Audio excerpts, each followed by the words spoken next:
здесь все фазы лунные.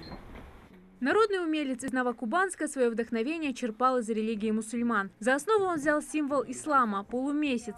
Амулет рассказывает о том, как полумесяц превращается в полную луну. Это параллель с жизнью восточных женщин, которые, набираясь мудрости, с годами становятся только прекраснее. В украшении слились, казалось бы, несовместимые материи. Кость бивня мамонта, белое золото и изумруды. Изумруды – это цвет знамени ислама. Кость, когда человек носит. Вот раньше воины носили на прикладах, на рукоятках ножей. К ним не подходит по-русски сатана, а по-вашему шайтан. Над амулетом автор работал 9 месяцев и назвал его «Молитва». Любченко посвящает свои работы мусульманкам. Так, в 2001-м ювелир передал в Саудовскую Аравию эксклюзивную работу «Камень мира», которая хранится в Музее Королевства.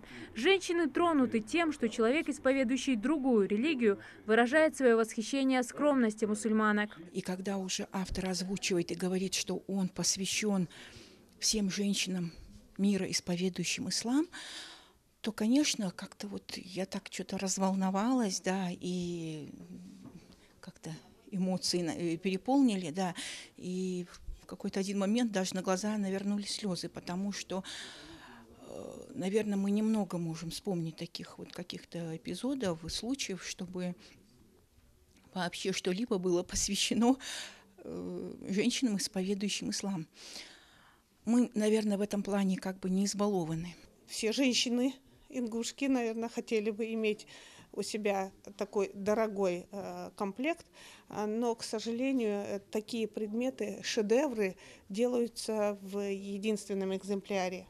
На открытие выставки пришли и коллеги Любченко, ингушские ювелиры. Магомед Мурзабеков – художник по ювелирным предметам со внушительным стажем. Экспонат мастеру понравился. Однако Мурзабеков уверен, что амулеты не имеют отношения к религии и советует художнику преподносить эту работу как украшение. Сделано очень аккуратно, хорошо, необычно, но моя точка зрения, что вот автор говорит, что там изложено все по Корану, что я думаю, считаю, что там нет такого ничего. А так сделано кальяно, сделано аккуратно, симпатично.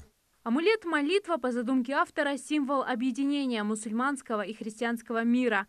Мира, в котором царит понимание и дружба. Зарема Ивлоева, Рахман Цуров, Новости 24.